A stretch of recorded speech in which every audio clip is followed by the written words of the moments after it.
Vous savez tous que si la Torah se présente comme écrite d'un seul tenant, les hommes de la Grande Assemblée ont partagé le texte au nombre des Shabbatot et de Simchat Torah, et le nom donné à chaque paracha, finalement, correspond au premier des mots qui peut être déterminant pour la compréhension de l'ensemble du passage. Les plus classiques de nos commentateurs essaient régulièrement de relier chaque paracha à ce qui précède. Ici, c'est une difficulté, une faute qu'aurait faite Myriam, et elle a été punie. Et ce qui va suivre, et dans notre cas, une autre révolte, la révolte de Korach et la mort des rebelles. Entre ces deux crises importantes, une crise de plus, celle qu'on appelle la révolte des explorateurs. Révolte avec des conséquences, naturellement. Les différents événements relatés dans Shlach Lecha ont lieu durant la deuxième année de l'histoire d'Israël en tant que peuple libre. La sortie d'Égypte, la traversée de la mer des Joncs, le don de la Torah, l'inauguration de l'Arche Sainte ont fait vivre aux enfants d'Israël un temps d'exception. Ils étaient comme dans la main de Dieu. Aujourd'hui, au moment où la paracha commence, ils campent sur la frontière entre le désert qu'ils ont traversé, Sinaï et Paran, et la terre de Canaan, où ils doivent entrer pour en hériter. J'ai bien dit sur la frontière. Et qui dit sur la frontière, il y a eu un avant, il va donc y avoir un après. Là se posera la question. Dans leur début de vie en tant que peuple indépendant, le miracle était permanent. Toutes les difficultés se trouvaient aplanies par Dieu lui-même. L'eau, il la trouvait dans un puits, le puits de Myriam. La nourriture venait du ciel, la manne. Les nuées les protégeaient et les conduisaient. Difficultés aplanies par l'Éternel. Mais lorsqu'ils vont camper sur la frontière, ils doivent réfléchir, car camper sur la frontière d'un nouveau territoire sous-entend qu'une nouvelle phase de leur histoire se doit de commencer. Sont-ils prêts à recevoir en cadeau, matana, cette terre promise dont on leur a dit qu'elle était une terre ruisselante de lait et de miel. Mais c'était une terre habitée par 7 peuples cananéens. Donc, debout sur la frontière, ils regardent au-delà. Et si un jour vous êtes à cet endroit-là, il est signalé par l'Office du tourisme israélien. L'endroit s'appelle Kadesh Barnea. D'un côté, le désert, de l'autre côté, le désert et des pierrailles. Nous sommes sur la frontière sud d'Israël, beaucoup plus bas que Gaza. Et comment vous reconnaissez l'endroit? À part le nom, il y a un magnifique panneau en bois qui a bien vieilli depuis le temps qu'il est là, représentant le fameux dessin que vous connaissez tous, qui a été repris par le tourisme israélien, 2 explorateurs portant une branche, une grappe de vin. Et lorsque vous passerez à cet endroit, vous vous rappellerez du cours que nous faisons ce soir. Le lieu existe vraiment. Le souvenir que nous avons de cette expérience, en tout cas pour les commentateurs, est un souvenir quand même triste et inquiétant. Effectivement, au moment où ils sont arrivés à la frontière après un chemin assez intéressant, assez long, où chaque jour quelque chose de nouveau se passait, tous les espoirs étaient permis.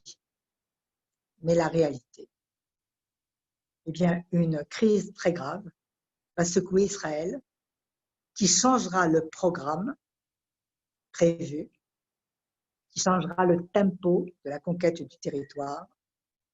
Et la paracha va nous montrer, tout simplement,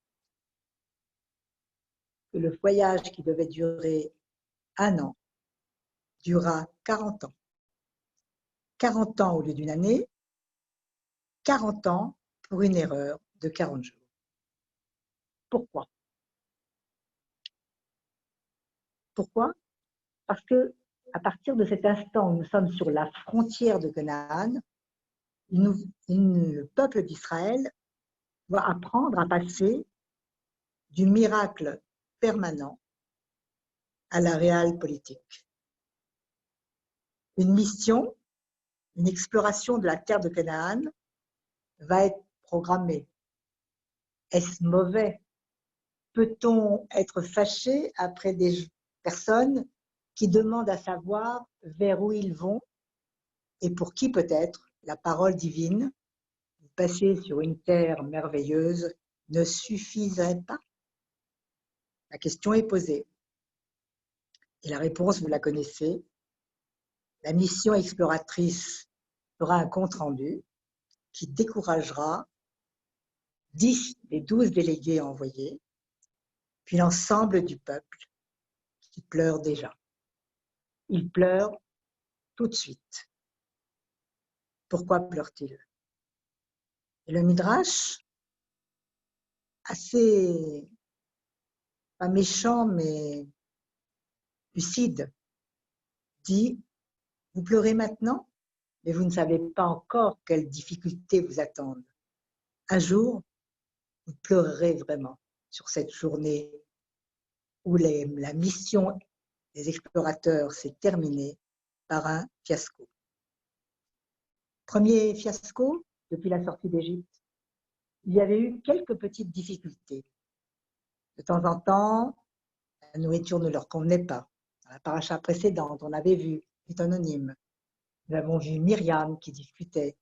Mais jusqu'à présent, à part l'expérience dramatique du veau d'or, on avait vu les enfants d'Israël marcher sur le chemin tracé par Dieu. Pourquoi tout à coup s'arrêter? Pourquoi cette défiance que l'on retrouve vis-à-vis de la terre? Et j'ai bien l'impression que cette défiance, nous allons la retrouver de nombreuses fois dans notre histoire, dans la relation d'Israël et de sa terre. Dieu avait annoncé à la sortie d'Égypte plusieurs cadeaux. La liberté, il l'avait reçue. La Torah, et il l'avait acceptée. Mais la terre, pourquoi tant de réticence? La terre, elle est difficile à conquérir, elle est difficile à prendre, elle est difficile à garder. Et nous savons que dans notre histoire, à partir du moment où les explorateurs sont revenus, ont fait leur compte-rendu, où une révolte a éclaté, depuis ce jour-là, la terre de Canaan sera habitée par Israël, puis perdue, puis retrouvée, puis de nouvelles retrouvailles. Et peut-être que nous avons la chance de vivre aujourd'hui encore de nouvelles retrouvailles. Mais pourquoi cette expérience douloureuse de la terre, de la découverte de la terre et de la perte de la terre au moment où on la découvre, puisqu'elle devait rentrer immédiatement, et c'est seulement les enfants qui rentreront, pourquoi est-ce aussi gravement inscrit dans notre histoire? Et j'avais entendu un jour un commentaire qui m'avait bien plu. La liberté, c'est l'homme qui apprend à devenir libre. La Torah, c'est l'homme qui apprend à recevoir ce qui est déjà écrit et qui est déjà fait, qui est déjà proposé. Tandis que la terre, c'est un cheminement de tous les jours. Parce que la terre devient, même si elle est très riche, même si elle est très belle, même si c'est la terre sainte, elle devient le résultat de ton œuvre et de ton travail. Et sur cet engagement-là, les enfants d'Israël ont eu peur. Ils ont eu peur de prendre une responsabilité peut-être trop grave. Mais reprenons la chronologie des faits en suivant la paracha. Si vous regardez les premiers versets, Dieu s'adresse à Moïse et lui dit, en hébreu on dit « Shlach lecha anashim » ויתורו את ארץ כנען, אשר אני נותן לבני ישראל, איש אחד, איש אחד. Si nous essayons de traduire tout simplement, Shlach, envoie, confie une mission. C'est un impératif. Pourquoi cet impératif? À cet impératif, doit-on ajouter le mot lecha, pour toi? S'agit-il de Moïse ou s'agit-il du peuple d'Israël? Ce mot mérite une explication que nous allons trouver plus tard. Dieu lui conseille de choisir des hommes, et ces hommes, le verbe qui est employé, yatouru, ils devront, aujourd'hui on dit explorer. C'est le mot employé en Israël pour le mot tourisme, c'est-à-dire aller, regarder, percevoir, comprendre, imaginer la suite. Ils devront visiter, comprendre, pour prendre. Et, dit le texte, 12 hommes sont envoyés. Pourquoi? Parce que chacune des tribus, de sa personnalité profonde, avait une idée différente. Si on n'avait envoyé qu'une seule personne, il n'aurait pas représenté l'ensemble des tribus. Et nous avons donc 12 tribus, 12 hommes qui vont partir pour visiter cette terre. J'ai employé le verbe la tour, visiter. Mais les hommes qui sont envoyés, on ne les appellera pas ni des tayarim, des touristes, ni des méravlim, des espions. On gardera le mot anashim. Pourquoi?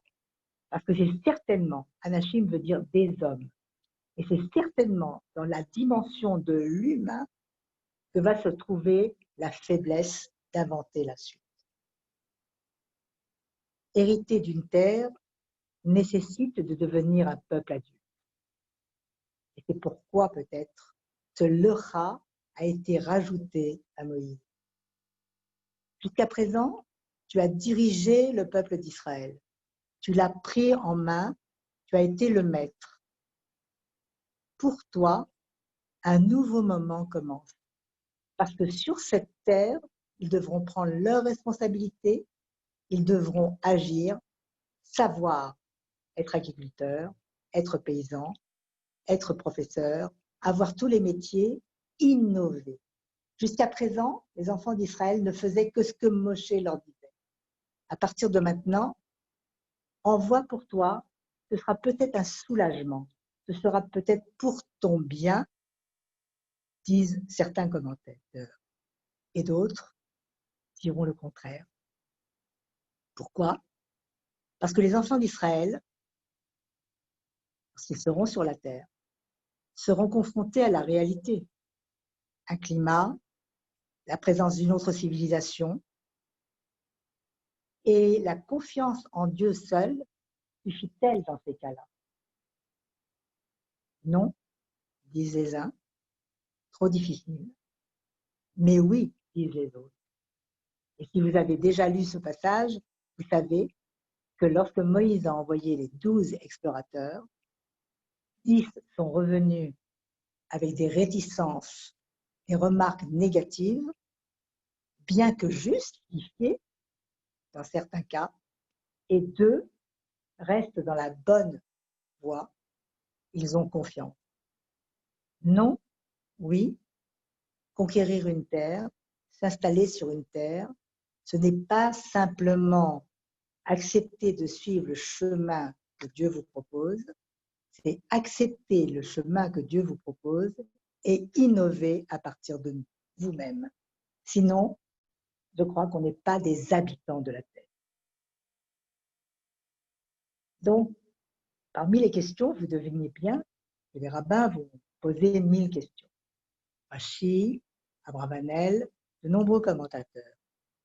Et une des premières questions est, Moïse a-t-il besoin d'envoyer des explorateurs? A-t-il besoin de faire une enquête préliminaire? Aujourd'hui, on dirait un audit. A-t-il besoin d'envoyer des explorateurs pour vérifier ou infirmer la promesse divine? Lui-même va nous raconter dans un autre chapitre comment cela s'est passé.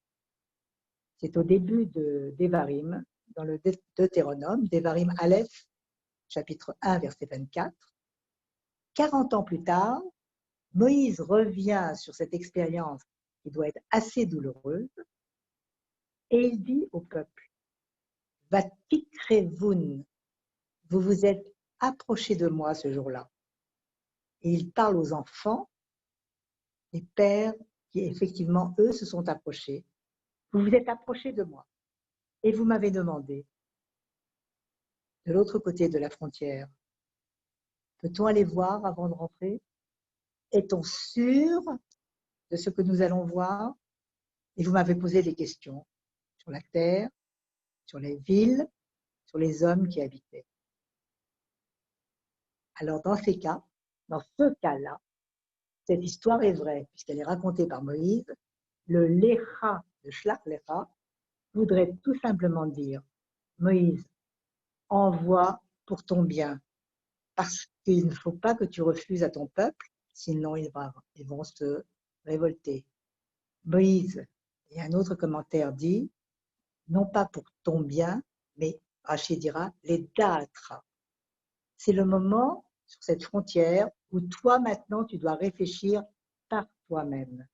Dat, la connaissance, c'est la qualité de Moïse. Sortie d'Égypte, traversée du Sinaï, Mont Sinaï, Torah, nous sommes dans une expérience où Moshe est lui-même comment dirais-je, que l'envoyé de l'Éternel.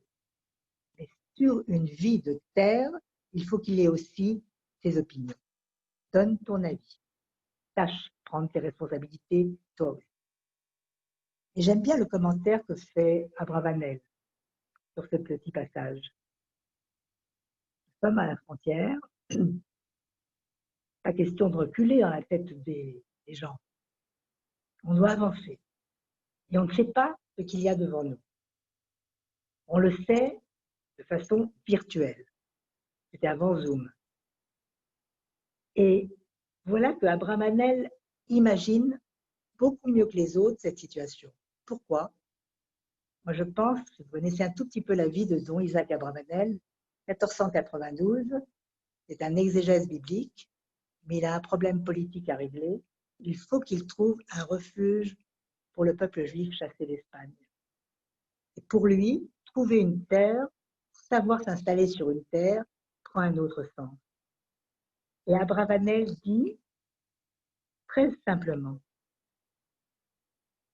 les enjeux sont fragilisés parce que certains croyaient qu'on ne pouvait compter que sur le miracle, et d'autres pensaient compter sur le miracle seul, ce n'est pas bien. Alors, des années plus tard, nous voyons encore que la question se pose.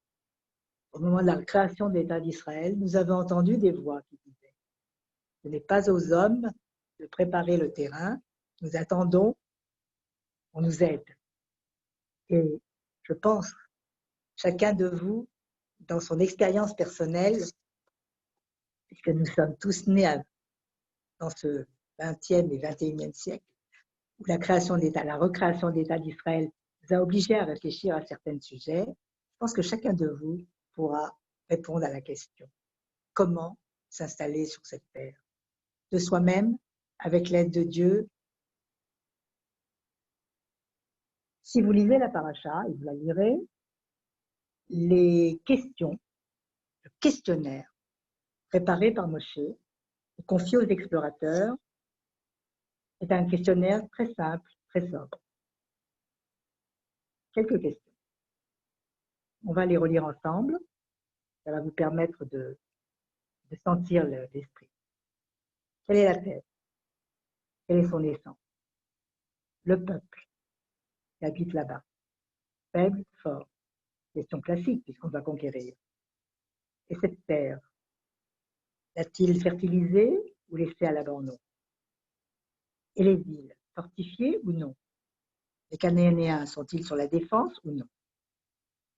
Et ces questions militaro-économiques vont être complétées par une question de Moïse. Vous voyez qu'il est concerné en premier lui aussi. La question est la suivante. Ayesh ba'etz im aïn. Moïse rajoute une question qui n'a rien à voir avec les, comment dirais-je, je cherche le mot, qui est différente des questions précédentes. Ayesh ba'etz, s'il voulait savoir si c'est une terre boisée, il aurait posé le verbe, le mot au pluriel, Ayesh ba'etzim. Or, en disant Ayesh ba'etz im aïn, les Chachamim nous expliquent, Etz, l'arbre, représente le Talmid Chacham, le sage, le chef. Im aïn, aïn c'est le néant absolu.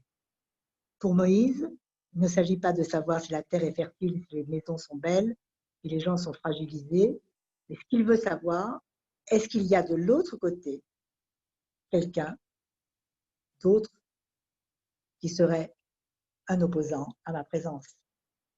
Y a-t-il sur cette terre une force intellectuelle ou non?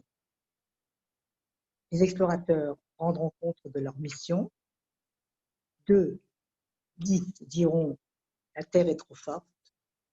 Ils interpréteront ce qu'ils ont vu avec un côté, beaucoup d'acrimonie.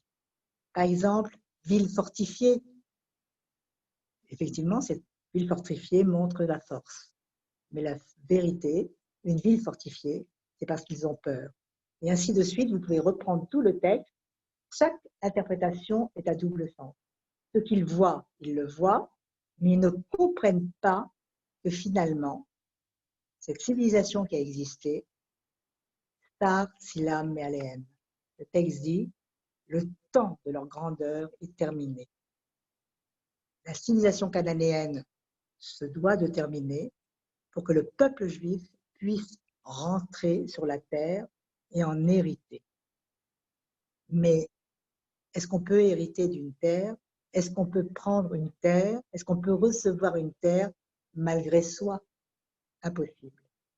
Il faut que le peuple qui reçoit cette terre se sente récipiendaire pour en être le véritable propriétaire.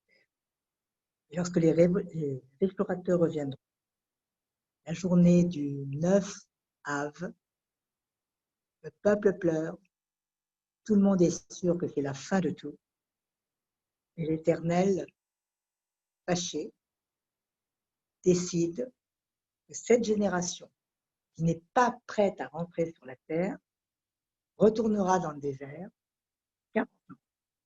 et seuls les enfants de cette génération rentreront.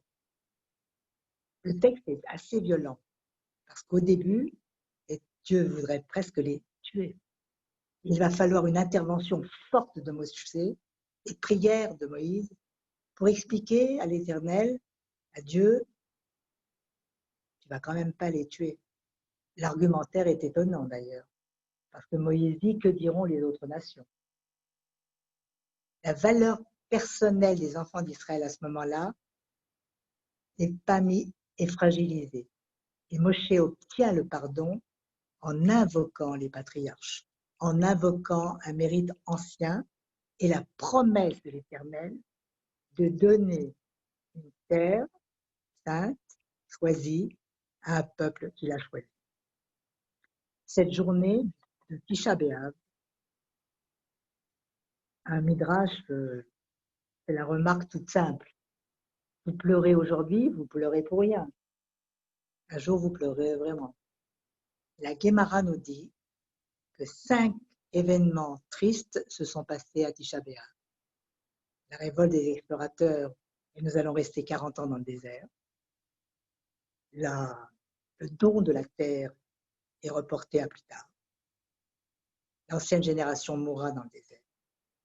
Premier temple et deuxième temple seront détruits à Tisha B'Av. La ville de Bétar tombera à Tisha B'Av et la montagne du temple sera labourée par les Romains à Tisha B'Av. J'ajoute, je n'ai pas vraiment vérifié, mais on disait quand j'étais jeune, dans les cours d'histoire juive, que la date du décret d'expulsion d'Espagne, le 31 juillet 1492, devrait tomber aux alentours de Tisha B'Av. Tisha B'Av, c'est peut-être aussi, d'après certains commentateurs, le jour où va naître le Mashiach. Parce que la tradition d'Israël n'accepte pas un deuil définitif, un échec définitif. Et au moment où la paracha continue, si vous voulez, après cette révolte, il y a comme un silence de la part des enfants d'Israël. Ils comprennent que quelque chose est raté, ils vont l'assumer. Ils vont l'assumer. Ils savent qu'ils mourront dans le désert et que seuls leurs enfants hériteront de la terre. On peut être étonné parce que depuis le début de Shemot, depuis la sortie d'Égypte, nous voyions Dieu Tout-Puissant décider, prendre en main, faire avancer le projet. Et puis voilà que tout à coup, il y a comme une crise. Et le Shla, Rabbi Yeshayahu Horowitz, dit cette chose très sobre. Il dit parfois dans l'histoire, nous sommes confrontés à une véritable, j'emploie le mot crise parce que je n'ai pas d'autre mot en français, entre Dieu et son peuple. Et puis ensuite, on a comme une réconciliation. Comme si, à un moment donné, Dieu lui-même ne veut pas forcer Israël, mais attend de lui une volonté, une prise en charge personnelle. Et il dit, la faute des explorateurs, ce n'était pas de poser des questions. La faute du peuple, ce n'était pas d'aller voir. La faute était que les yeux et le cœur n'ont pas su être ce qu'ils devaient être. N'est-ce pas que la fin de la paracha se termine sur la mitzvah des tzitzit? Et n'est-ce pas qu'à la fin de la paracha, vous avez dans la mitzvah des tzitzit cette phrase toute simple, Velo taturu achare levafrem ve'achare einechem. Ne pas se laisser emporter par cœur, les yeux. Les mêmes mots à propos des explorateurs. Taturu, les explorateurs devaient, la tour est à arrêter. Et finalement, vous voyez que c'est dans l'autre sens. Dans les tzitzit, on parle d'abord du cœur et ensuite des yeux. Ici, c'était le contraire. Les explorateurs ont vu, ils ont regardé, savaient regarder, mais c'est leur cœur qui a flanché. Et cette crise, cette difficulté va nous marquer parce que nous apprenons de cette façon-là que la terre d'Israël, c'était un cadeau que Dieu nous offrait, mais qu'un cadeau se reçoit et il faut apprendre à le recevoir. Et pour finir, pour rester dans les temps, je vous ai donné quelques petites notions sur cette paracha qui mérite de nombreux commentaires, beaucoup d'explications. Chaque mot pourrait être pris, repris. Nous savons que Moshe, vous vous souvenez au début, j'avais été frappée par le Shlach Lecha. Moïse a des responsabilités. Lecha, pour toi. Il est pleinement engagé. Or, il n'y va pas sur cette terre. Il délègue. Et au moment où les enfants d'Israël ont déclenché leur révolte, au moment où ils ont pleuré, au moment où Dieu s'est fâché, au moment où tout le monde a compris que la terre était perdue pour les 40 années à venir, c'est-à-dire que la prochaine conquête se ferait dans de toute autre condition, il y a un moment sobre que j'aime bien étudier et je voudrais vous le proposer pour terminer. C'est Dieu lui-même qui s'adresse à Moïse, car Moïse est en train de prier, d'essayer de demander à Dieu de pardonner Israël. C'est au chapitre 14, verset 21. Nous allons terminer sur une note heureuse. Dieu, Kadosh Baruch Hu, a vu un échec. C'est un échec, parce que tu veux offrir un cadeau à quelqu'un qui ne tend pas la main pour le recevoir, tu es vexé, tu es fâché, tu es triste. Mais Kadosh Baruch Hu ne change pas d'avis. Cette terre ne sera pas donnée à un autre peuple. Cette terre, on attendra. Peut-être qu'il faut le temps de la maturation. On attendra que la nouvelle génération soit prête à conquérir. Et Dieu dit à Moshe, cette phrase toute simple, Salarti kidvarecha. C'est une expression que l'on retrouve dans la prière de Yom Kippour, souvent. J'ai pardonné kidvarecha, selon tes paroles. J'ai pardonné grâce à tes paroles, Moïse. Et il continue, Veulam Hai Ani, aussi vrai que je suis vivant. Dieu dit, la première fois et l'unique fois dans le texte, je répète, Salarti kidvarecha, je coupe un peu le verset, Veulam, cependant, aussi vrai, Hai Ani, je suis vivant. Vous vous rappelez tout à l'heure, j'ai dit que le Shla faisait remarquer que parfois il y a des crises, comme si Dieu était un petit peu, non pas absent, mais moins présent, capable d'accepter que les enfants d'Israël aient leur propre autonomie. Et ici, le Oulam Chayani, aussi vrai, je suis vivant, je suis resté le même. À Kadosh Baruch Hu, il y a une très belle interprétation dans Brachot, à la page 32a, limpide. Amar Rabba, Amar Ravitzrak, un enseignement sur ce mot, il l'interprète en disant Echitani bidvarecha. Moi, Dieu, tu m'as rendu la vie par tes paroles. Ça vous redonne de la valeur à Moshe.